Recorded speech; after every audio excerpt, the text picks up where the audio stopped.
There's a bit more to the story of Jonah. When the people of Nineveh repented and changed their ways, the Lord felt moved and reversed the decision to decimate the city. Well, rather than rejoice at his role in reversing a whole population's certain fate, Jonah threw a mighty tantrum.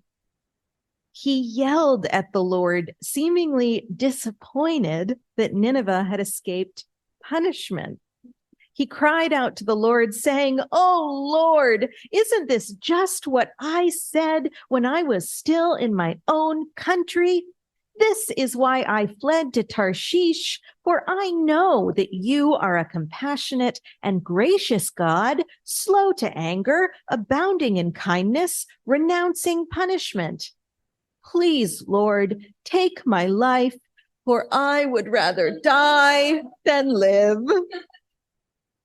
He seems upset at this perceived wasted time. He knew the compassion and the mercy of the God he loved. He knew the Lord would likely forgive the people of Nineveh once they changed their ways.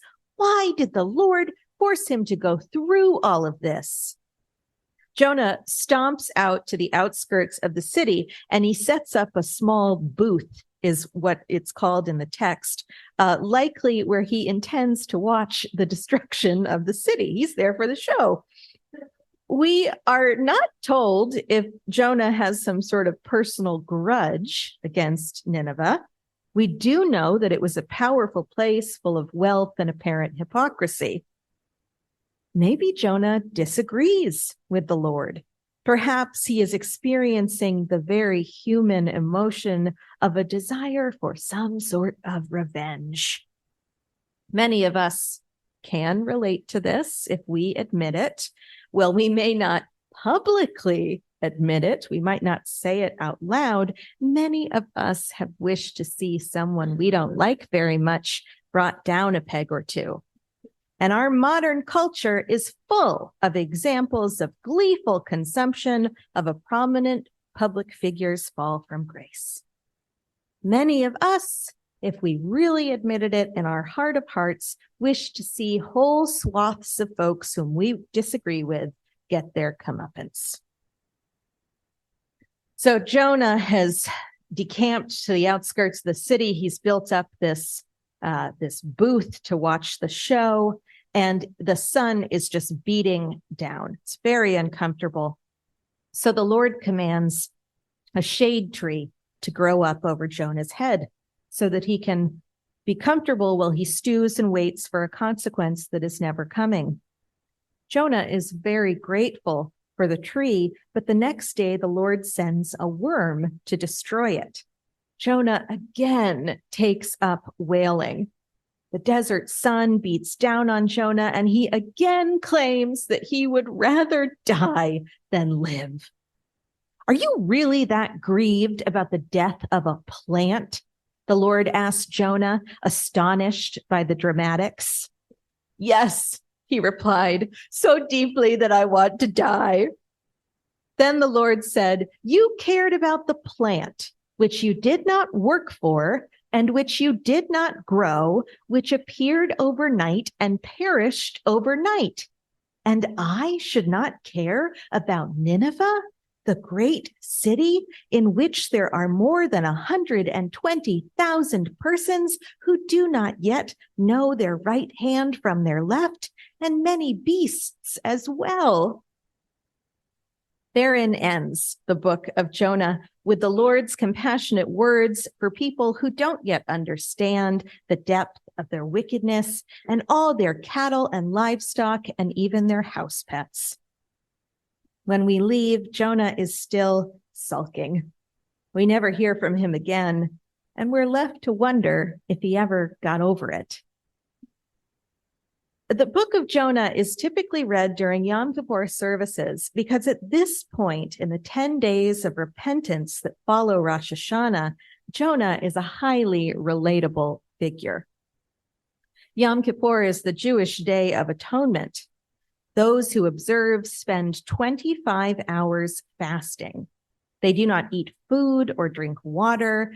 They do not apply hand lotion or bathe or wear comfortable shoes or enjoy relations with their spouse. Those participating in this Day of Atonement spend it in the temple, speaking with God and asking for forgiveness. The 10 days preceding Yom Kippur are meant to be a period of deep reflection. The year behind is evaluated, missteps are acknowledged, plans for the year ahead are put in place, and a commitment to be a better, more faithful person is made. But on the day of Yom Kippur, at least internally, all people are Jonah. All one might want is a sip of water or a fresh application of chapstick or whatever proverbial shade tree our basest human desires are crying out for. But it does not come. Instead, those observing the Day of Atonement must endure the fast, and they must commune deeply with their shadow self. This is a day when a person's least flattering habits and tendencies are revealed.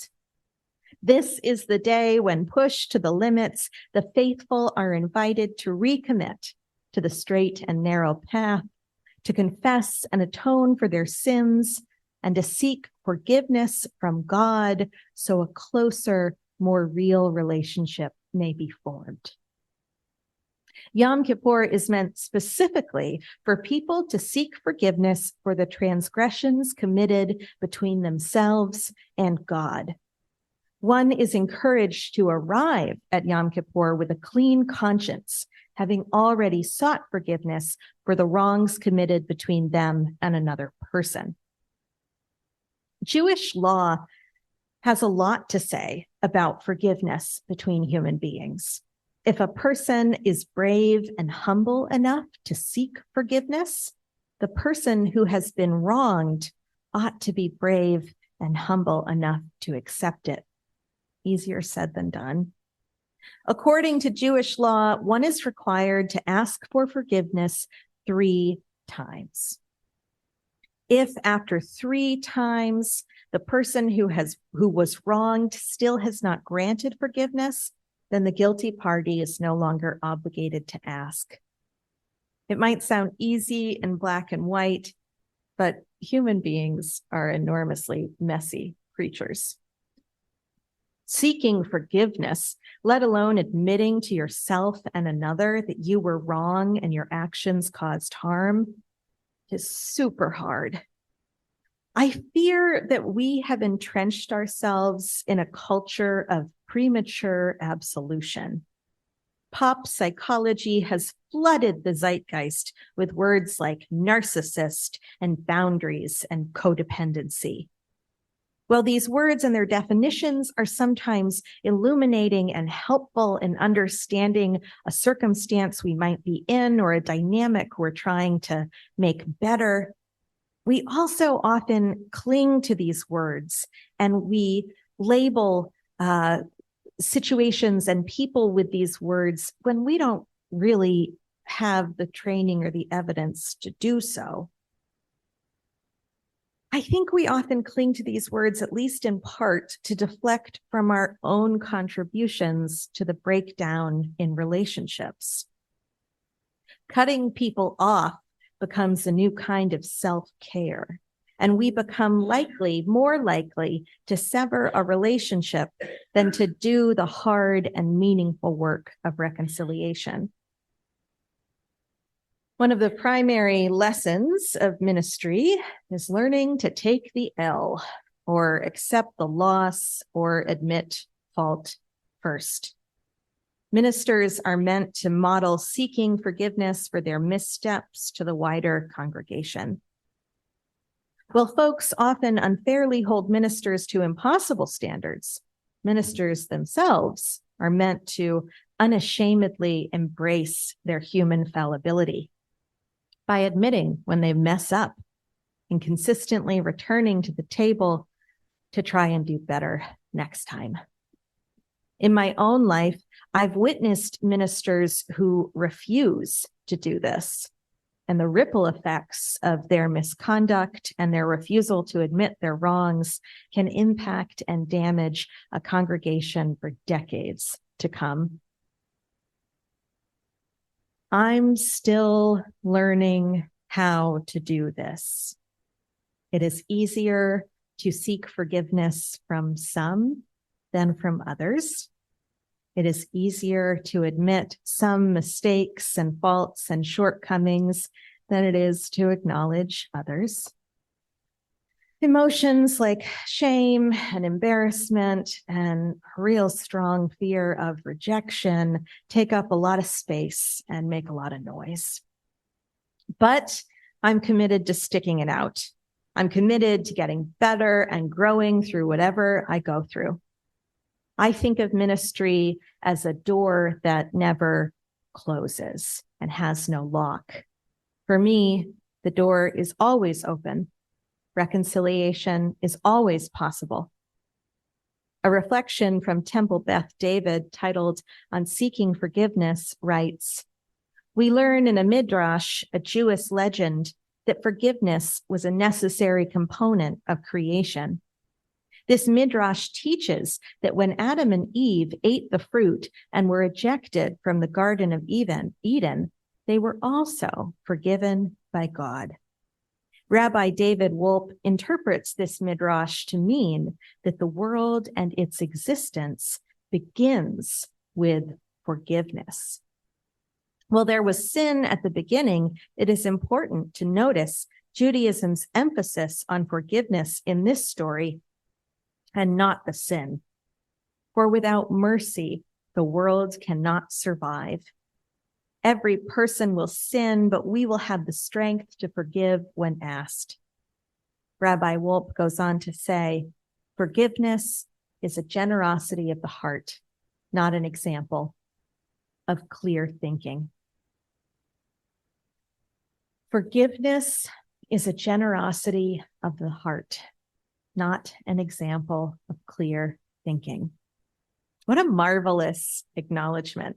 What a fine endorsement regarding the overratedness of clear thinking.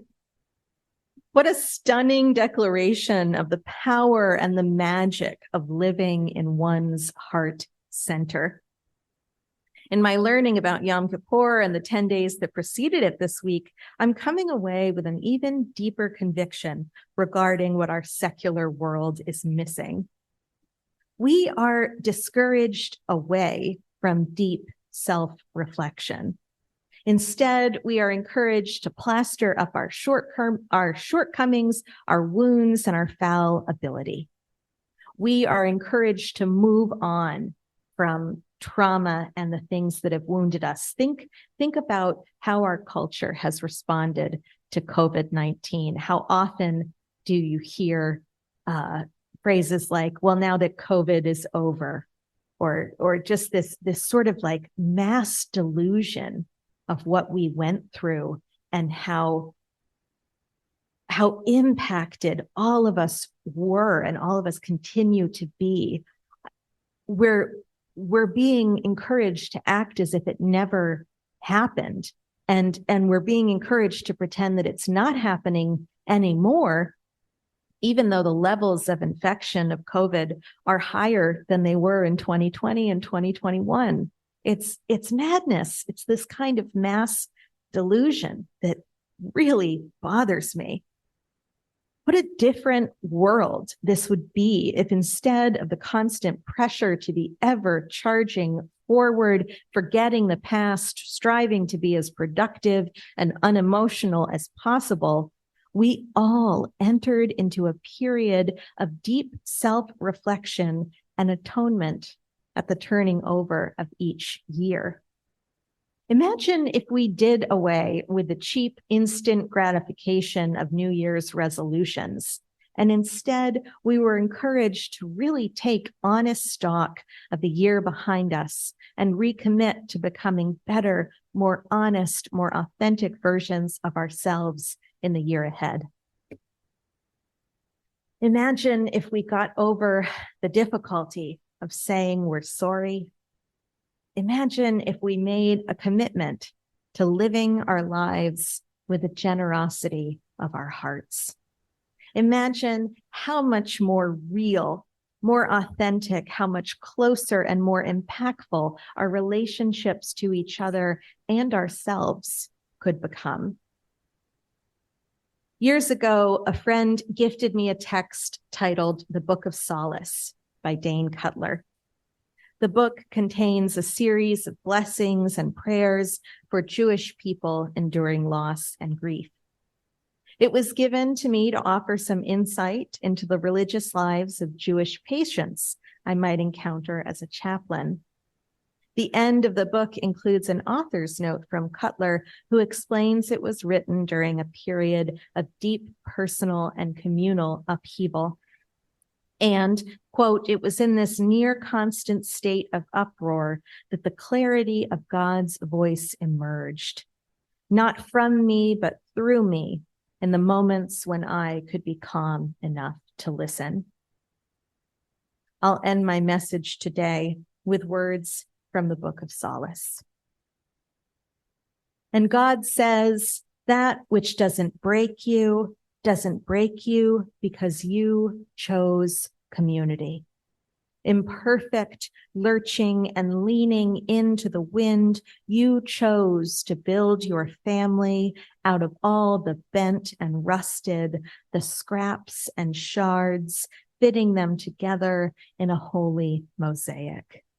You hold it together with your collective unbreakability, and it holds you. Amen, and blessed be.